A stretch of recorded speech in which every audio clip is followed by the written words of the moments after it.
Welcome to Holistic Health and Cure. Determine and be confident to be healthy and recovery from illnesses. Enrich yourself with proper and very scientific foresight health content here. Health content made for public health betterment by Dr. MD Ya Ali Sheikh, MBBS MD, WBUHS, PGT. তার বিয়ে হওয়ার সম্ভাবনা খুবই কম। এই জায়গায় দাঁড়িয়ে একটা social crisis তৈরি হচ্ছে। উপরন্তু জন্ম মৃত্যুর হার যদি সঠিকভাবে আমি দেখি, জেনুইনলি যদি তথ্যটা দেখি, মেয়েদের সংখ্যা ছেলেদের থেকে অনেক বেশি। এই ডাটাটা আপনি পাওয়ার জন্য একটা স্যাম্পল তোলেন। আপনি প্রতি বছরের এইচএসের ছাত্রছাত্রীর সংখ্যা তোলেন, মাধ্যমিকের ছাত্রছাত্রীর সংখ্যা তোলেন, স্কুল কলেজে যান, ছাত্রছাত্রীর সংখ্যা তোলেন, প্রচুর ছাত্রী বেশি। তাহলে ছাত্রীর সংখ্যা অটোমেটিকই বেশি, বাই বন বেশি। উপরন্তু এদিকে আমি অবিবাহিত মহিলার সংখ্যা বাড়ছে থাকছে, আর ডিভোর্সের সংখ্যা বাড়ছে। বিধবা সেটা কপালের ব্যাপার। এই যে মেয়েদের সংখ্যাধিক্য তৈরি হচ্ছে পুরুষের তুলনায়, উপরন্তু পুরুষরা হচ্ছে কাপুরুষ। এখনকার অধিকাংশ পুরুষ কাপুরুষ। সেই আপনি বলেন সোশ্যাল মিডিয়ার দৌলতে বলেন অথবা অন্য যে কোনো কারণে বলেন, পুরুষেরা কিন্তু অল্প বয়সেই বিভিন্ন রোগে আক্রান্ত এবং সংসার করতে অক্ষম। এমন বহু উদাহরণ রয়েছে। এবং সেই জায়গাতে দাঁড়িয়ে অনেক ডিভোর্সও হচ্ছে। মানুষ, মেয়েরা বলতে পারছে না, কিন্তু অন্য কোনো কারণ দেখে বলছে, ছেলেরাও কিছু বলছে না, বিধবা ছাড়ে আছে। কিন্তু এই যে ছেলেদের সমস্যা, ছেলেদের আর্থিক সমস্যা, শারীরিক সমস্যা, মেয়েদের সংখ্যাধিক্য, মেয়েদের যোগ্য ছেলে না পাওয়ার অভাব, এই সমস্ত জিনিসগুলো যদি এক জায়গায় দাঁড় করায়, একটা কংক্রিট যদি একটা ভেক্টর তৈরি করি, দেখা যাবে যে সমাজের মধ্যে এমন একটা ক্রাইসিস তৈরি হয়েছে যে দেখা যাচ্ছে যে অনেক মা বাবা তার সুন্দরী মেয়েকে, শিক্ষিত মেয়েকে বাড়িতে পুষতে কিন্তু ছেড়ে পাচ্ছে না। এক। দুই হচ্ছে, অনেক মেয়ে তার মনের মতো স্বামী না পেয়ে হয় পরকীয়া করছে, নাহলে ডিভোর্স নিচ্ছে, নাহলে ও মানে কিছু একটা করছে, সমাজের মধ্যে অন্য কিছু করছে। অনেক মানে পুরুষেরা যারা হয়তো আল্লাহ তাকে ক্ষমতা দিয়েছে, কিন্তু সমাজের স্টিগমার জন্য, সোশ্যাল ব্যাড স্টিগমার জন্য সে এই হালাল পন্থায় ছুটছে না। ফলে কী হচ্ছে, অবৈধ পথে সে বিভিন্ন কাজে লিপ্ত থাকছে। রাসূল সাল্লাল্লাহু আলাইহি ওয়াসাল্লামের ওই মানে দৃষ্টিভঙ্গি পরিবর্তনের বিষয়টা ভুলে যাচ্ছে, যে জায়েদের স্ত্রীকে উনি বিয়ে করে দেখিয়েছিলেন। হ্যাঁ, যেটা জায়েদকে ছাড়িয়ে ওর বউকে বিয়ে করেছিলেন। এই যে ব্যাপারগুলো বড় গুরুত্বপূর্ণ, কারণ একটা এখানে বিষয় আসছে যে সামাজিক লজ্জাটা বড় ব্যাপার নয়, কোনটা ন্যায় কোনটা সঠিক এটা বড়। সমাজকে সন্তুষ্ট করতে গিয়ে অনেক সময় বিভ্রান্ত। ইসলামের মূল ফাউন্ডেশন হচ্ছে পরিবার, আর পরিবারের নিরাপত্তার মূল বিষয় হচ্ছে নারী। কারণ সূরা নিসার মধ্যেই আল্লাহ প্রথম আয়াতেই বলেছেন, নারীর গুরুত্ব দিয়ে বলেছেন।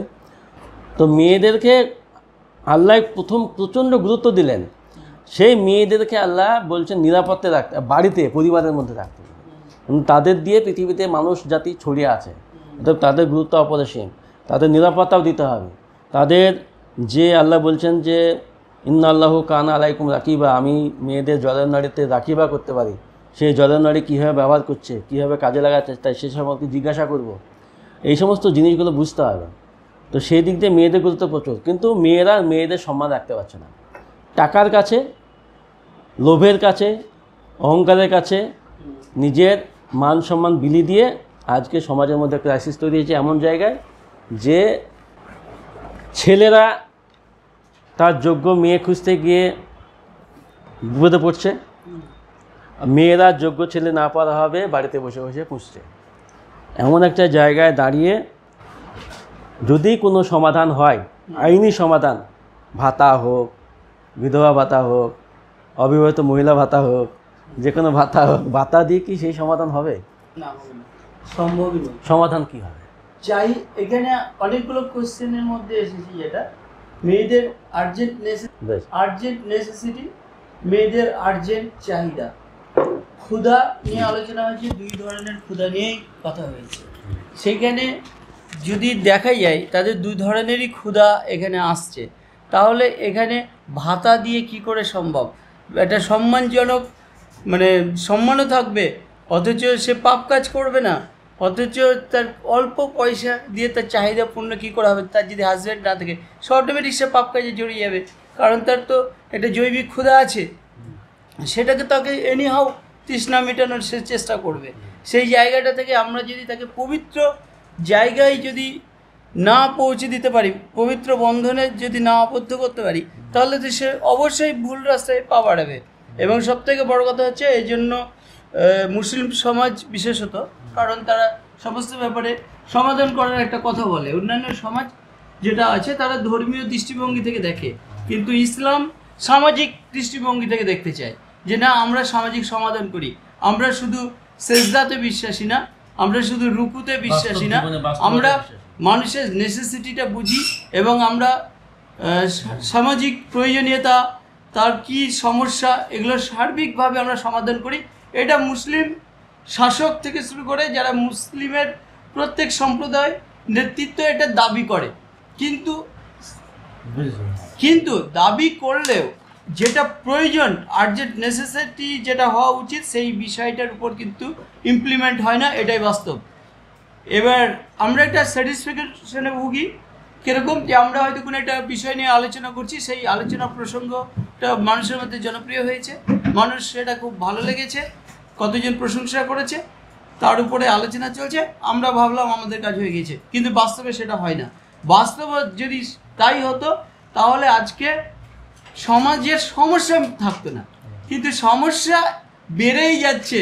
আর কিছু লোক সন্তুষ্টি হচ্ছে যে আমি বিপ্লব ঘটিয়ে দিয়েছি, আমি বিপ্লবী, আমি অমুক বিপ্লবী ছিল, তারপর বর্তমানে অমুক। অনেক সময় দেখা যায় সমাজের কোনো একজন আলিমকে হয়তো ইমাম মেহেদির সঙ্গে কম্পেয়ার করে দিচ্ছে যে এত বড় কাজ করে ফেলেছে, কখনো তার সঙ্গে সমাজকারক হিসেবে স্যার সৈয়দ আহমদ খাঁর সঙ্গে কম্পেয়ার করে দিচ্ছে, মুসলিমদের জন্য দ্বিতীয় স্যার সৈয়দ আহমদ খাঁ, এই করে প্রশংসা করা হচ্ছে। ও প্রশংসা পাচ্ছে দিয়ে আরেকজনের প্রশংসা করে দিচ্ছে ওর কাছের লোকের, কিন্তু এই করে পরস্পর প্রশংসা তো হচ্ছে, কিন্তু মুসলিম সমাজের কোনো সমস্যা দূর হচ্ছে না। এবং মুসলিম বলতে কি, ইসলাম যখন এসেছিল সে যে যুগেই হোক মানুষের সমস্যার সমাধান করেছে। এরা না মানুষের সমস্যার সমাধান করতে পারছে না মুসলিমও মানুষ, অন্যান্যরাও মানুষ, কিন্তু এরা কোনো সমস্যার সমাধান করতে পারছে না, বরং সমস্যার সমাধান করে দাবি করছে, করে আরও সমাজকে বিভ্রান্ত করছে, ইসলাম সম্পর্কে একটা ভুল ধারণা ছড়িয়ে দিচ্ছে দিয়ে, এবং প্র্যাকটিক্যালি যে ভুল ধারণাগুলোকে প্রতিষ্ঠা করে দিচ্ছে যে এটাই একটা ইসলাম, এবং তাদের প্রচলিত ধারণাটাকে ইসলাম বলে ব্যাপকভাবে প্রচারের একটা চেষ্টা চলছে। তাতে যে সমস্যাটা আসছে, মানুষ ইসলাম সম্পর্কে আইডিয়াটাই আজ মানে বিভ্রান্ত।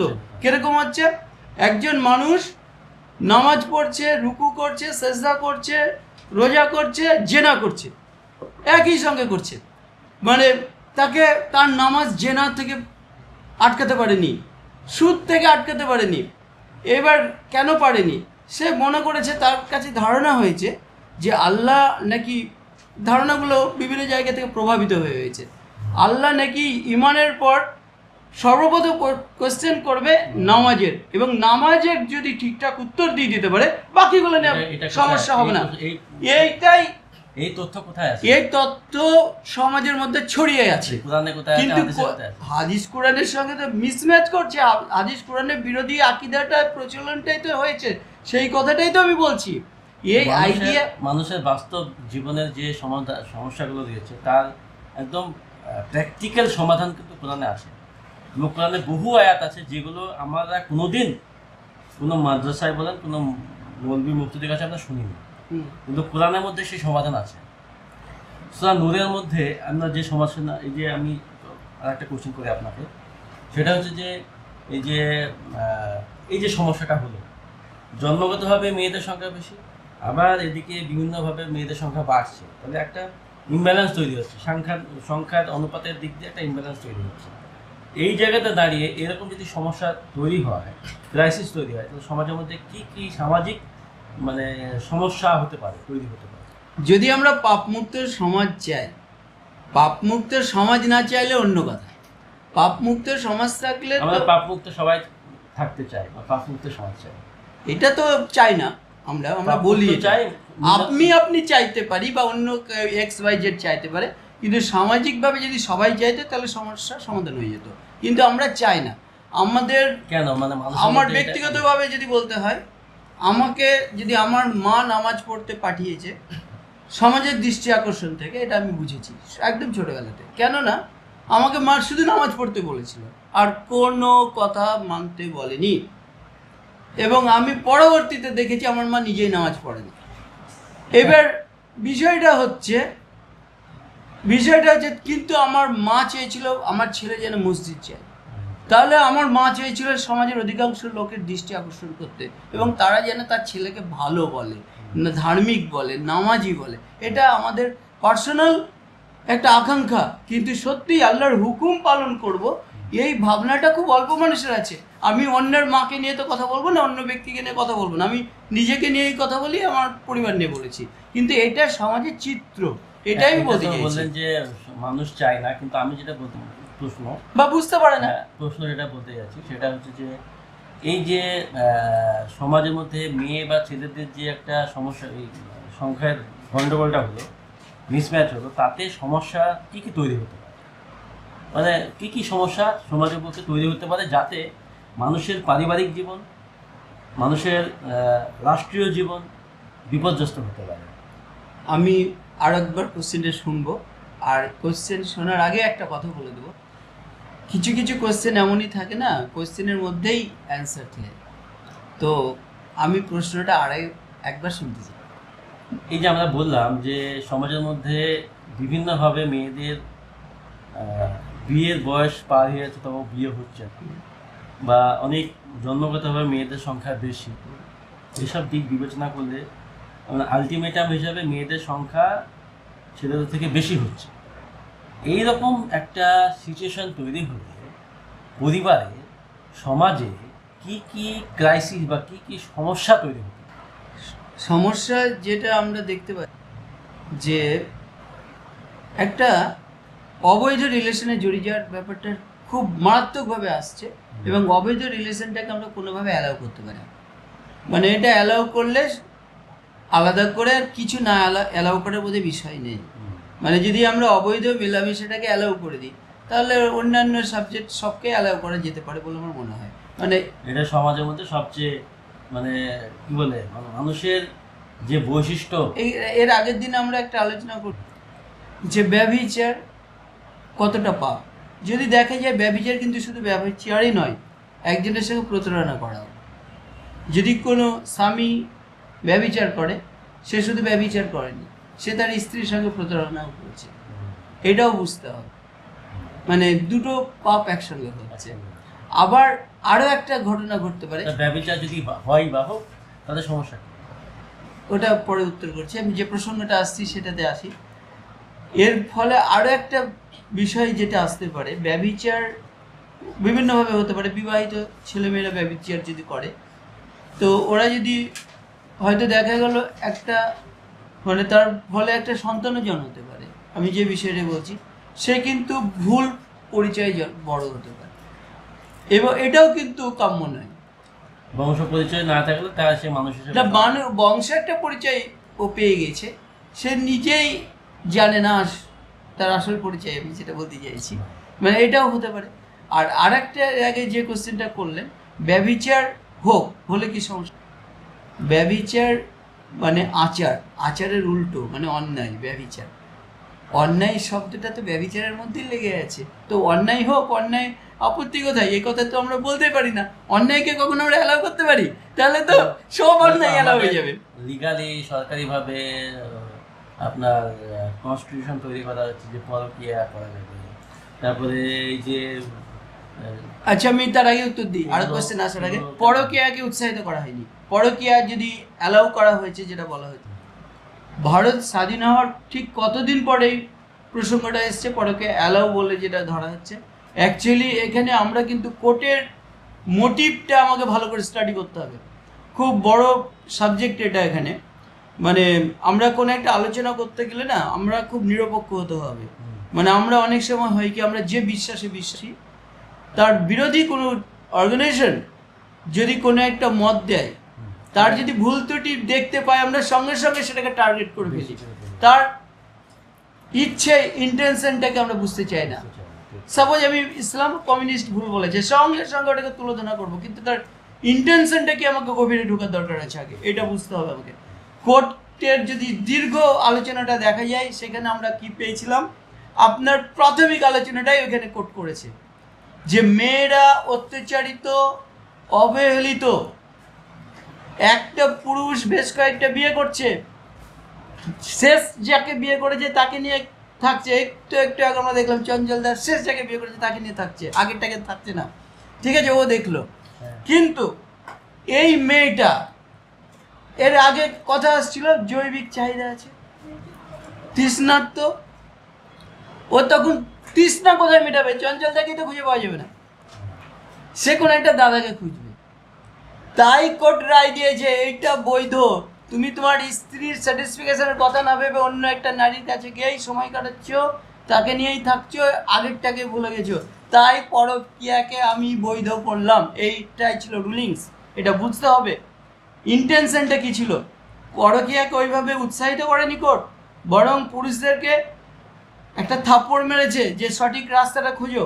এখন ঘটনা হচ্ছে সব পুরুষের জন্য না, ভালো পুরুষের জন্য না, ভালো পুরুষ আছে তারা অত্যাচারিত হয়, আবার খারাপ মহিলারা গিয়ে মিথ্যা কেস দিয়ে দিচ্ছে পুরুষদের নামে, ভালো পুরুষদের নামে, নিরীহ পুরুষের নামে। কিন্তু পুরুষের মধ্যেও বদমাশ আছে, নারীদের মধ্যেও বদমাশ আছে, কিন্তু নিরীহরা ভিকটিম। তো এই যে তাহলে এইগুলোর সমাধান কি? বিবাহ, বিবাহ, যথাযথ বিবাহ এবং হচ্ছে সঠিক সময়ে বিবাহ। তো এই ব্যাপারে আপনার মতামত বেশি, মানে বিবাহটাই কি সমাধান না অন্য কোনো সমাধান আছে?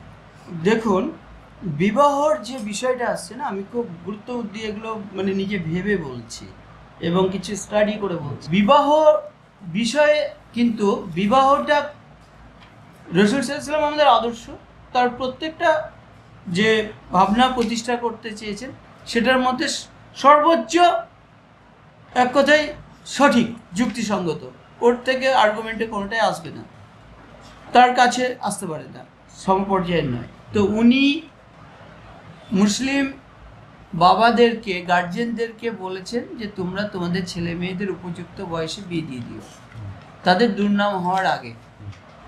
তার মানে বিয়েটাও আমাদের কিন্তু ইন টাইমে করা দরকার আছে। আমরা বিভিন্ন কারণকে ভেবে বিয়েটাকে কঠিন করছি, ডে বাই ডে কঠিন করছি।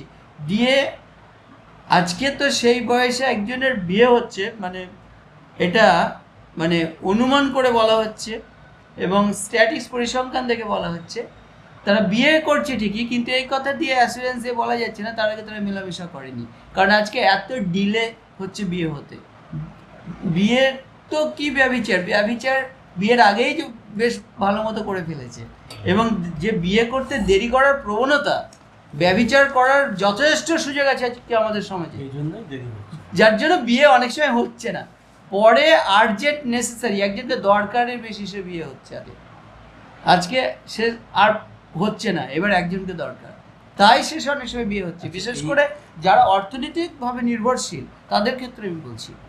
আর সত্যি কথা বলতে আমি যে কথাগুলো বলছি এখানে একটা জিনিস বুঝতে হবে, আজকে আমাদের সমাজে লালবাগে যান, বহরমপুরে যান, যে সমস্ত হোটেল আছে, বিভিন্ন কারণে আমি অনেক সময় কাজে গোপন কিছু কাজ ডিল করতে গিয়ে আমি হোটেলে গেছি। সেই সব কাজ করতে গিয়ে আমি দেখেছি অবিবাহিত ছেলে মেয়েদেরকে 1-1.5 ঘন্টার জন্য হোটেলে আসতে। কেন এসেছে? এটা সব জায়গাতেই এই ব্যাপারটা খুব ভালো করে চলছে, বিবাহিতরাও যাচ্ছে, ভালো মানে পরেজগার লোক চলে যাচ্ছে বোরকা পরে আরেকজনের স্ত্রী হোটেলে। তার জন্যই প্রথমে বললাম যে নামাজ রোজা পাশাপাশি ব্যভিচারকে ছাড়তে পারছে না, কারণ এ এক অন্যরকম ইসলাম চালু হয়েছে সমাজে। আজকে অন্যের দৃষ্টি আকর্ষণের ইসলাম চালু হয়ে গেছে, এক বড় সমস্যা। এরকম কালচার হওয়ার জন্য কি মনে হয় না ইবলিশের কোনো ষড়যন্ত্র আছে? ইবলিশের ষড়যন্ত্র চরমভাবে আছে, কারণ এক্ষেত্রে ইউনেস্কো বা ওয়ার্ল্ডের যে সংস্কৃতি বিভাগ তারা মানে কোনো এডুকেশন, কোনো এজেন্ডা চালু করেছে? এখানে আমি আগেই বলে দিচ্ছি, প্রশ্ন শুরু হওয়ার মানে কমপ্লিট হওয়ার আগে, বিষয়টা হচ্ছে অনেকগুলো এজেন্ডাকে আমি, যেমন স্যাটানিক ভার্সেস বলা হয়েছে কোরআনকে না, তো motivated by the Satan, this word has come I think, cause স্যাটানকে বোধহয় শ্রদ্ধা করে, যে স্যাটানিক ভার্সেস নাম দিয়েছে তার একটা স্যাটানিক ভার্সেস, রিচুয়ালস ওরা ফলো করে, হ্যাঁ, তাদের একটা না, বিশেষ দুর্বলতা আছে, ইমোশন আছে শয়তানের প্রতি। আমরা দেখতে পাই গেঞ্জিতে অনেক সময় টি শার্টে লেখা থাকে হেল, লেখা থাকে ইনফার্নো মানে জাহান্নাম, মানে জাহান্নামের দ্বারা উৎসাহিত অনুপ্রাণিত। অ্যাকচুয়ালি সে শয়তানের সঙ্গী এটাই বলতে চায় নিজেকে এবং গর্ববোধ করে। ডেভিল, অনেকে আদর করে ডেভিল বলে, বিরক্ত করে বলে ডেভিল বলে, প্রেমিককে ডেভিল বলে, কানমুলে দেয়। ডেভিলের প্রতি দুর্বলতা প্রকাশ দেখতে পাই আমরা। তো বেশ কিছু organisation has been founded inspiration of Satan, I think by the devil. এবং I think, I dare to say, হলিউডের সঙ্গে ডাইরেক্ট কানেকশন আছে ইবলিসের। হ্যাঁ, ওটা একটা আমি বলছি কি এজেন্ডা হতে পারে, মানে ধরুন এই যে আমাদের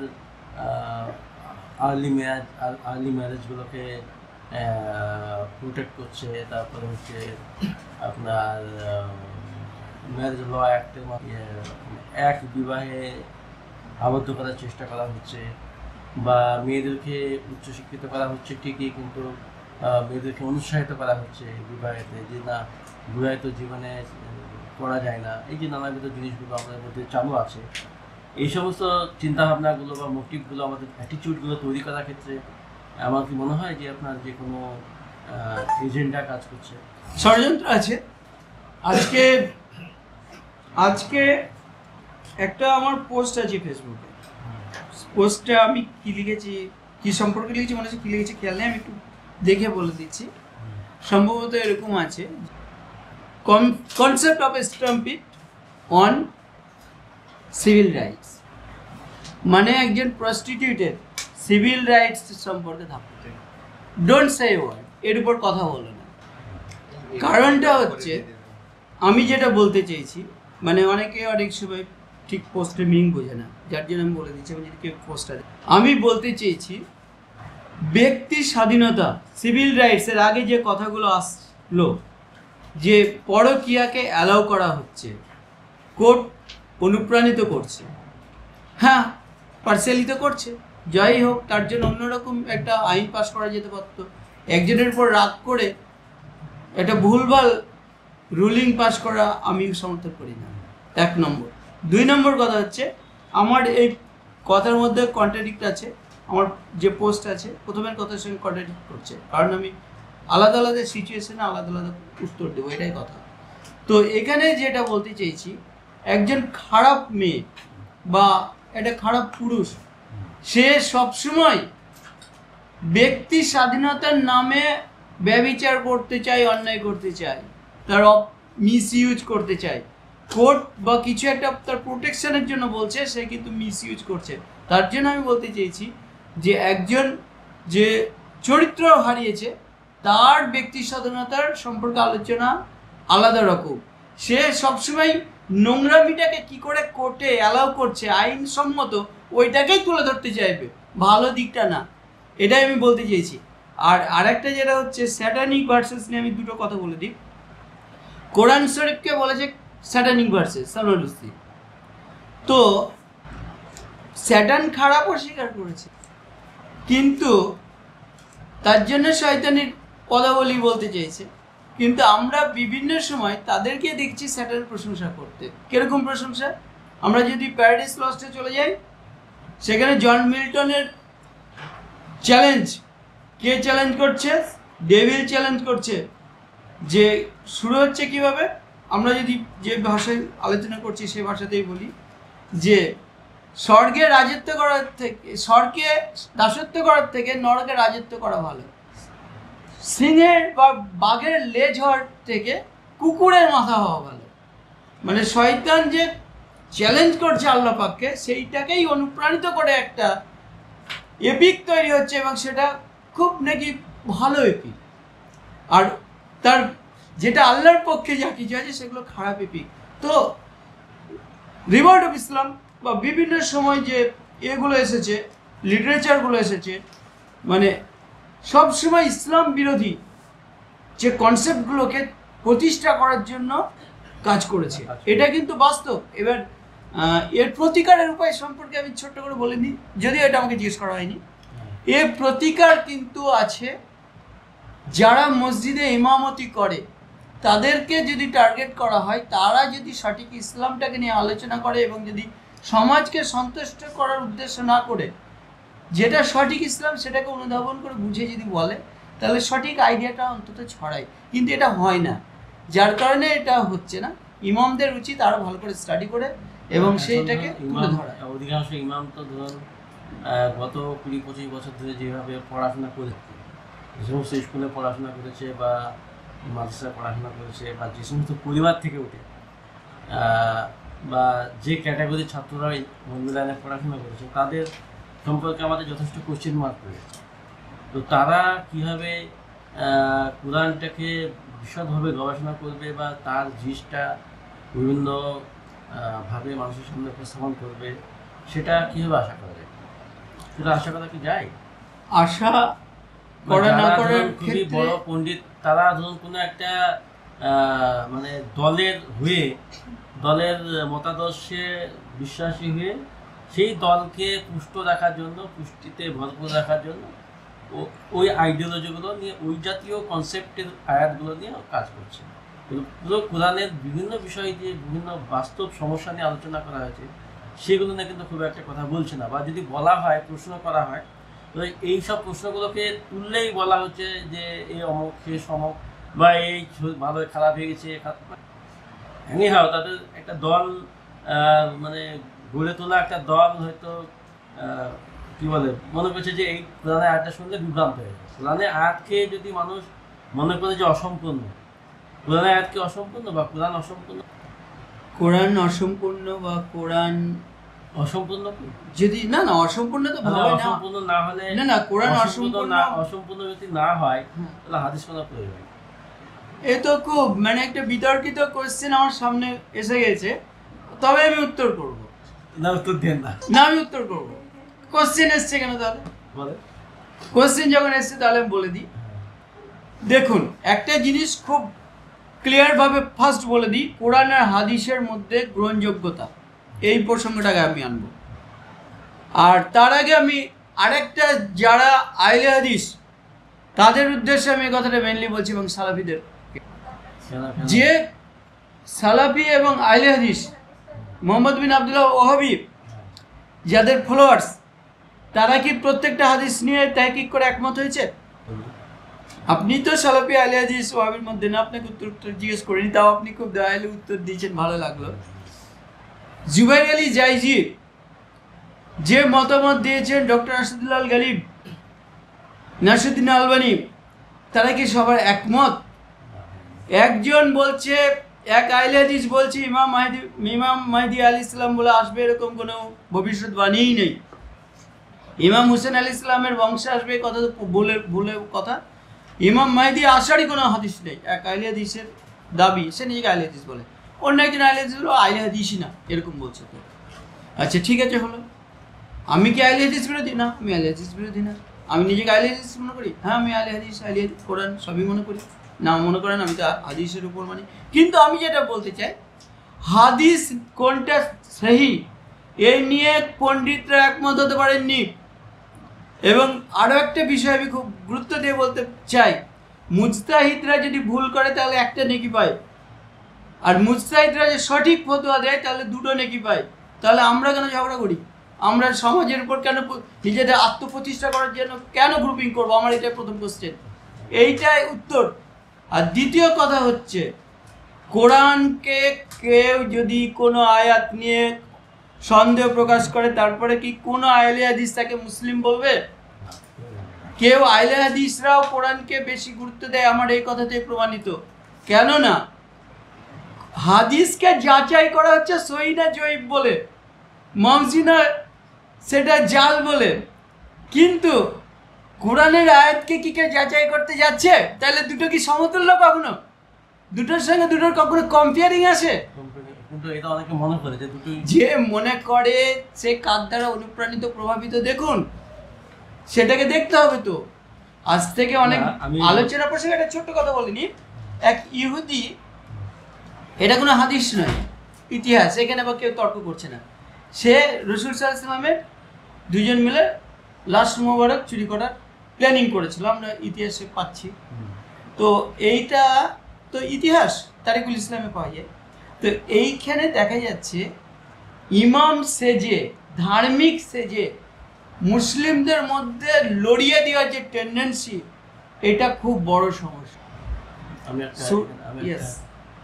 আপনি অনেকগুলো কথা বলেন, আমি একাই অনেক কথা বলেছি, আমি পরে আবার নামের মধ্যে 114 নম্বর আয়াতে আল্লাহ বলছে যে, আমি আলুটা করছি না, আমি কি আল্লাহ ছাড়া অন্য কাউকে বিচারক হিসেবে তালাশ করি, অথচ তিনি তোমাদের নিকট বিস্তারিত কিতাব নাজিল করেছেন, আর যাদেরকে আমি এই কিতাব দিয়েছিলাম তারা জানতো যে তা তোমার রবের পক্ষ থেকে যথাযথভাবে নাজিল করেছে।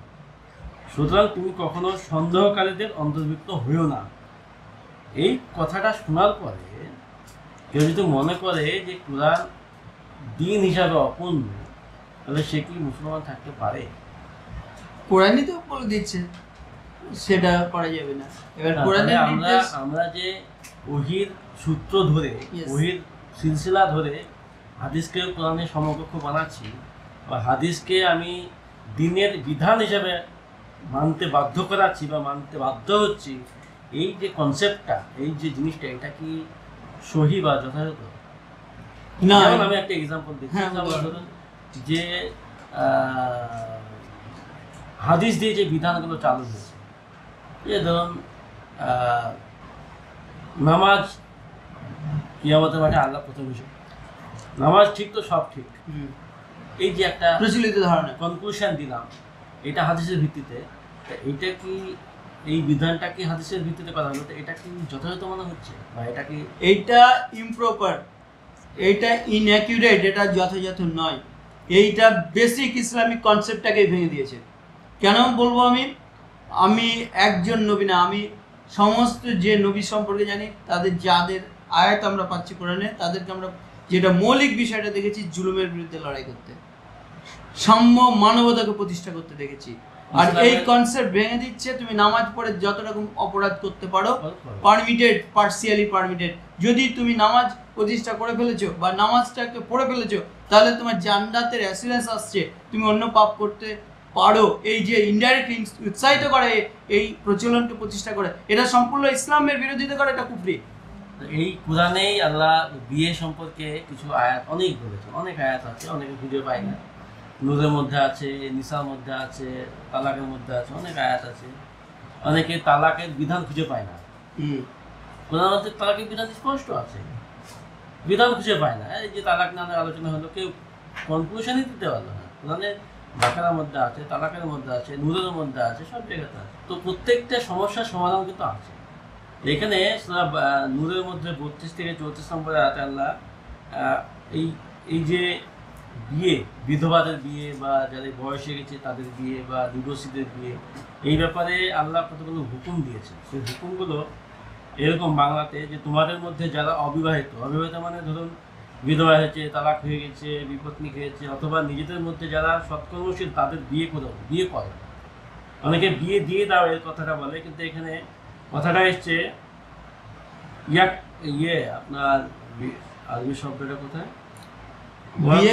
ওয়ান কিহু মানে তোমরা বিয়ে করো, আদেশ দেওয়া হচ্ছে। আল্লাহ ডাইরেক্ট অর্ডার দিচ্ছেন বিয়ে করো। যদি তারা দরিদ্র থাকে, তবে আল্লাহ তাদের অনুগ্রহ করে সম্পদ দেবেন, কারণ আল্লাহ সব কিছুকে বেষ্টন করে আছেন, তিনি সব কিছু জানেন। এবং যারা বিবাহের উপায় খুঁজে পায় না, তারা যেন নিজেদেরকে পবিত্র রেখে, যতক্ষণ না আল্লাহ তাদের অনুগ্রহ থেকে পথ উন্মুক্ত না করে দেয়। এই যে কথাটা, এই কথাটা আপনি কিভাবে দেখবেন? এই প্রসঙ্গে আমি যে বিষয়টা দেখছি, মানে ইসলামকে না, মানে সঠিকভাবে মানার একটা টেন্ডেন্সি চাই। তা না হলে কোরআনের আয়াতগুলো তার পক্ষে মানা কঠিন, ইউজলেস। কোরআন করে না। এখানে একটা কথা আমি খুব ক্লিয়ারভাবে বলতে চাই, কোনো একজন যোগ্য ব্যক্তি আছে যে এক কথায় স্বাবলম্বী, যথেষ্ট এবং ভালো মানুষ হিসেবে ভালো, মুসলিম হিসেবে ভালো, তার অর্থনৈতিকভাবে মদতপুষ্ট, সে একটা মহিলাকে দেখছে, অন্যদিকে সে বিবাহিত, ধরে নিলাম সে বিবাহিত, সে আর একজন মহিলাকে সে দেখতে পাচ্ছে তার আশেপাশে, সে নিজেকে তার পবিত্রতা রক্ষা করতে চাইছে, সে কিন্তু দরিদ্র, তার সে নট অনলি দরিদ্র, সে অসহায়, তার একজন হাজব্যান্ডের আর্জেন্ট নেসেসিটি আছে, এক্ষেত্রে এই বিয়েটা করা আমি মনে করি খুবই প্রয়োজন। এটা আমি ফরেস্ট স্টোরেজ বলবো না, এই কারণে এটা ফতোয়া দিয়ে দেওয়া হবে, আমার ফতোয়া দেওয়ার মতো ইয়ে নেই কি না, না হুকুমের জন্যই ফতোয়াটা আসছে। কারণ আমি যদি ব্যাখ্যাটা দিতে যাই, আমি ফরজ কথাটাও হয়তো বলতে হতে পারে, যেহেতু আল্লাহর হুকুম তাহলে এটা ফরজই বলতে হবে তখন। কিন্তু আমি যেহেতু মুফতি না সকল আলিম, তাই আমার এই কথা বলার আমি মনে করি রাইটস নেই, তাই আমি চুপ সাইলেন্ট। কিন্তু আমি বলবো অবশ্যই প্রয়োজন এখানে। এবার এখানে যারা যারা এটাকে নিন্দনীয় বলছে তারা ইসলামটাকে অনুধাবন করতে পারেনি পরিষ্কার ভাষায়। আচ্ছা, দ্বিতীয় কথা বলছি, কিন্তু নিয়াতের ব্যাপারটা দেখতে হবে। কেন বিয়ে আজকালকার কেন বিয়ে করছে, আর বিয়েটা মানে টেন্ডেন্সিটা কি আমাকে বুঝতে হবে। মানে আমার বোঝা অন্য টেন্ডেন্সি আমার বোঝার খুব দরকার নেই অবশ্য, কিন্তু আজকে ভুল টেন্ডেন্সিতে দ্বিতীয় তৃতীয় চতুর্থ তারও বেশি বিয়ে হয়ে যাচ্ছে, সেটা মিসইউজ হচ্ছে। কিন্তু ইন্টেনশনটা দেখতে হবে, আর যদি ইন্টেনশনটাকে আমার খারাপ বলি তাহলে খুব বড় সমস্যা হয়ে যাবে। Accused will be first Muhammad সাল্লাল্লাহু আলাইহি ওয়াসাল্লাম হিমসেলফ, এটাই সব থেকে বড় সমস্যা। কারণ আমাদের রাসূল সাল্লাল্লাহু আলাইহি ওয়াসাল্লাম একাধিক বিয়ে করেছেন, তাহলে আমি কি অন্যগুলো অস্বীকার করেছি? আমি আমার উদাহরণকে প্রথমে টেনেছি, বাকিদের কথা তো আমি অস্বীকার করি, মেবি সেকেন্ড লাইনে বলতাম। সভ্যতায় যারাই মানে দুনিয়া শাসন করেছে, যারাই মহাবীর, প্রত্যেকের বীর হতে গেলে দ্বিতীয় বিয়ে যারা করতেই হয়েছে, মানে ইতিহাসগুলো এরকম হয়ে যাবে, তাই তো? আচ্ছা ঠিক আছে, তাই হলো। কিন্তু আমি যেটা বলতে চাইছি, এইখানে যে হিউম্যান সাইকোলজি হয়ে আছে, দাঁড়িয়ে আছে যে না, মেয়েদের মধ্যে যেমন সাইকোলজি কাজ করে যে একটা ছেলে একটা মেয়ে, দ্বিতীয় কেউ আসবে, এই যে একটা সাইকোলজি।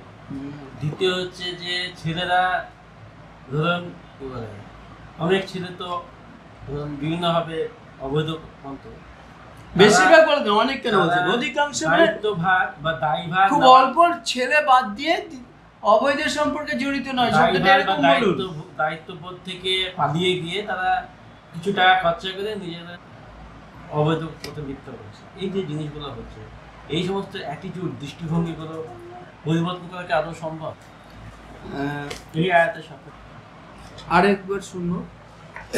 এখনকার মানুষের সমাজের মানসিকতা কিরকম? সমাজের মানসিকতা যে একটা ছেলে, ও ছেলেটা ক্যারেক্টার ভালো লাগে, ওই জন্যই ছেলেটা চরিত্রহীন, বদমাস বা ও লোভী, এই মানসিকতা লালন করে ছেলের প্রতি। আবার মেয়েদের প্রতি, মেয়েরা অনেক যারা সংসার আছে তারা আমাদের, আমি দ্বিতীয় কাউকে আসতে দেবো না, যুদ্ধবাদী দেবে। আচ্ছা, দ্বিতীয় হচ্ছে অনেক মেয়ে আছে যারা ইচ্ছুক কিন্তু পিছিয়ে যায় না, আমি সত্যি নেব। এই যে মেয়েদের মধ্যে মানসিকতা কাজ করে, এইগুলো সমাজের জন্য কতটা বিধ্বংসী বা সমাজ বিধ্বংসী কত রোল প্লে করছে?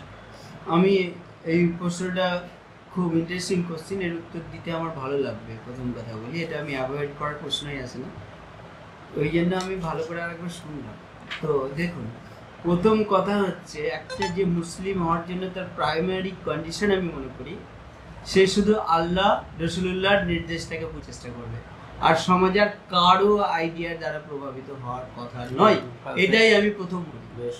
এইখানে যদি আল্লাহ এবং আল্লাহ রসুল দ্বিতীয় বিবাহকে উৎসাহিত করেছে যে যে জায়গায় যে যে কন্ডিশনে, সেইগুলোকে লক্ষ্য রেখে উৎসাহিত হতে হবে। এই জায়গাতে যে বিরোধিতা করবে সে তো আল্লাহ রসুলেরই বিরোধিতা করছে ইনডাইরেক্টলি। কিন্তু আমি আরও কথা কয়েকটা শেষে, সেটা হচ্ছে যদি ব্যক্তিগতভাবে যদি বলতে যে আপনি একটা বিশেষ বিয়ে নিয়ে এখানে আলোচনাটা, কিন্তু আমরা তো অন্যান্য হুকুম করি না, মানে আমাদের আজকের মতো মানি, সব থেকে বড় কথা আমার যেটা ভালো লাগলো ভালো, যেটা মানলাম না, এবং আমি এতটা মানলাম তুই এতটা মানলে না, আমি ভালো কাজ। অনেক সময় হয় কি, এই তুমি টুপি পড়লে না, আমি টুপি, মানে ও টুপি পড়েছে তাই আমাকে যেন টুপি পড়তে হবে, এটা কোনো কন্ডিশন হলো? মানে ও কি আমার আদর্শ নয়, তো প্রথমে বুঝতে হবে। তো এই জায়গায় গিয়ে দেখাই, মানে একটা স্ত্রীকে যেভাবে মেনটেন করতে হবে, সে ফ্যামিলিটাকে যেভাবে মেনটেন করতে হবে, তো সেইটা আমরা অতিরিক্ত কথা হয়ে যাবে আমার, তাও বলতে হচ্ছে একটু সাপোজ একটা বিশেষ রাসূল সাল্লাল্লাহু আলাইহি ওয়াসাল্লামের জন্মদিন পালন করা হবে, এ নিয়ে উম্মাদিমত। তো যারা বিরোধী তারা কি বলেন, এই অপরাধগুলো হলো, কিন্তু আমি তাদের উদ্দেশ্যে বলি, বিরোধীদেরকে আমি বলছি না পক্ষে বিপক্ষে, আমি কিন্তু রায় দিচ্ছি না। আমি যেটা বলতে চাইছি, ঈদের দিনটা কি আমরা সুন্নাহ অনুযায়ী পালন করি? যদি ঈদের দিন সুন্নাহ অনুযায়ী পালন না করি, আমার যে না নেই, তো কোনো দিনই সুন্নাহ অনুযায়ী পালন হবে না, এটাই তো স্বাভাবিক। তো বৈবাহিক ব্যাপারগুলো তাই, অনেকে 2-3টে বিয়ে করছে, কিছু ব্যক্তি তারা আবার মানে 2-3টে বিয়ে করে তার যৌন প্রবৃত্তি মানে খারাপ প্রবৃত্তি থেকে, দুঃখের বিষয়। এবং তার ফলে যেটা দাঁড়াচ্ছে, রাসূলুল্লাহর যে আদর্শ সেটার উপরে ইনডাইরেক্টলি কোশ্চেন উঠে যাচ্ছে। এবং যখন আমরা ক্রিটিকদের, বড় বড় যারা আলোচকের কাছে গিয়ে আমাদের তখন রাসূলুল্লাহকে পলিগ্যামি এবং তার সম্পর্কে ব্যঙ্গাত্মক কথা বলছে, হ্যাঁ, চাইল্ড রেপিস্ট, নাউজুবিল্লাহ, আমাকে শুনতে হচ্ছে। হ্যাঁ, তো এই ব্যাপারগুলো হচ্ছে, কিন্তু এর ফল্ট রেজাল্ট কিন্তু অন্য খারাপ মুসলিমদের কারণে, তারা মিস ইউজ করেছে বলে, এটার ফলে এটা কেউ মিস ইউজ করছে, কেউ, আর যারা মিস ইউজ করবে না তারা অবশ্যই তারা করুক, তাদেরকে করার বিরোধিতা করে তো অন্যায় হবে না। আল্লাহর হুকুম, রাসূলুল্লাহর হুকুমের বিরোধিতা করা হবে, সেটার জন্য সেটা যে মানে suppose I should not make example you, হ্যাঁ, কিন্তু XYZ কে এক্সাম্পল করলাম, সে যদি করতে চায়, তার সামর্থ্য আছে এবং সে তার দ্বিতীয় স্ত্রীর প্রোটেকশনের জন্য নিয়তে করছে, তার যৌন লালসা থেকে করছে না, এক কথায় ওয়েলকাম, অভিনন্দন। কিন্তু প্রথম আমি কিন্তু একটা শব্দ লাগিয়ে দিয়েছি, যৌন লালসা থেকে করছে না, মানে লালায়িতর ব্যাপারটা আসছে। তাহলে কি যৌন লালসা নেই, তা সে বিয়ে করবে কেন? এই কোশ্চেনটা আবার অন্য, তাহলে বিষয়টা আলাদা। যৌন তৃষ্ণা আরেক জিনিস, লালসা আলাদা জিনিস, দুটোর মধ্যে ডিফারেন্স আছে। যখন কোনো রেপ হয়, পক্সো কেস হয়, পেপারে ছাপে লালসা, কিন্তু যখন বিবাহ করে সেখানে কিন্তু যৌন লালসা বলা হয় না যে XY কে বিয়ে করলো যৌন লালসার জন্য। শব্দগুলোকে ভালো করে বোঝার অনুধাবন করতে হবে, তর্ক করলে তর্ক হয়ে যাবে। আচ্ছা, দ্বিতীয় আর একটা কোশ্চেন আসছে, মানে আমি অনেকক্ষণ ধরে দ্বিতীয় বিবাহের পক্ষে বললাম, তার জন্য আমি অনেক ব্যাপারে নিজেকে উদাহরণ হিসেবে তুলে ধরেছি, নামাজের ক্ষেত্রে বলেছি, এখানেও আমি আমার বলে দেবো আমার ব্যাপার। আমি যদি স্বাবলম্বী হই, আমার যদি ক্ষমতা থাকে, তাহলে আমি কি দ্বিতীয় বিবাহ করতে উৎসাহিত হবে? না, আমি হব না। আমি এটাও কিন্তু ক্লিয়ার করে দিচ্ছি, এটা নিজস্ব টেন্ডেন্সির ব্যাপার আছে, ইচ্ছা অনিচ্ছার ব্যাপারে। আমার ইচ্ছেই নেই, আমার ওই ভাবনাটা মাথাতেই আসে না, কিন্তু যার মাথাতে আসে তার আমি বিরোধী নই, একটুও বিরোধী নয়, তার আমি পক্ষে। আমি এটা বলতে চাই।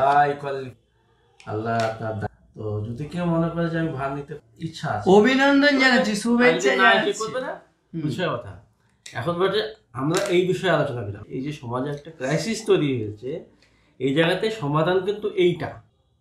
এবার হ্যাঁ, 100 বার বেশি বিবাহ যারা করবে তাদের হয়ে থাকে, তাদের আমাদের প্রত্যেকের মধ্যে হয়ে যাবে না, প্রত্যেকের মধ্যে এই মানসিকতা লালন করা অত্যন্ত জরুরি, যে যেতে আমরা এই জিনিসটা যেন সঠিকভাবে ব্যবহার করতে পারি। ভালো ইচ্ছায় নেক নিয়াতে কেউ যদি দ্বিতীয় বিবাহ করে, তাকে আমি অভিনন্দন, শুভেচ্ছা। কিছু ডাউটস আছে? না, আমি সেটা ডাউটের না, আমি শুধু তো আপনাকে বলছি না, মানে আমি যে আমার কথা শুনছি, আমি প্রত্যেককে বলতে চাইছি কথাটা। অ্যাকচুয়ালি আপনি হয়তো কথা বলছি, কিন্তু শোনার তো অনেক লোক আছে না, তো বিষয়টা হচ্ছে। ধন্যবাদ আপনাকে অনেক বলার জন্য, থ্যাংক ইউ। আর কিছু? নো থ্যাঙ্কস, আমি অনেক বলতে সুযোগ। মানে আমি যেটা সংক্ষেপে, আমাদের জীবনে অনেক সমস্যা, সেই সমস্যার মধ্যে অনেকেই নির্ভর করে, মানে এই জীবনটা এভাবেই চলতে থাকে। যেমন একটা বড় কোম্পানি, মানে লাখ লাখ মানে হাজার হাজার কর্ম, তো কোম্পানির মিশন ভিসে চলেছে, কোন স্টাফ গেল, কোন স্টাফ অত দেখার দরকার নেই, শুধু পদ ফাঁকা হয়েছে আর একজন সে ঢুকে যায়।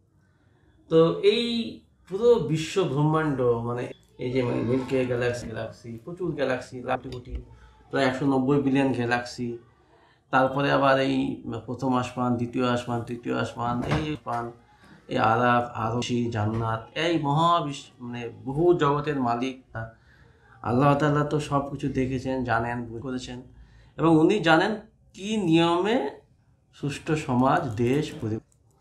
আর যেহেতু আল্লাহর খলিফা হচ্ছে মানুষ, খলিফা কোথায়? খলিফা মানে প্রতিনিধি করবে, মানে আমি আল্লাহর প্রতিনিধি কোথায় করবো? আমি যেখানেই হোক করবো। এই বলে তো সম্ভব না, পরকালে করবো। পরকালে কীভাবে করবো?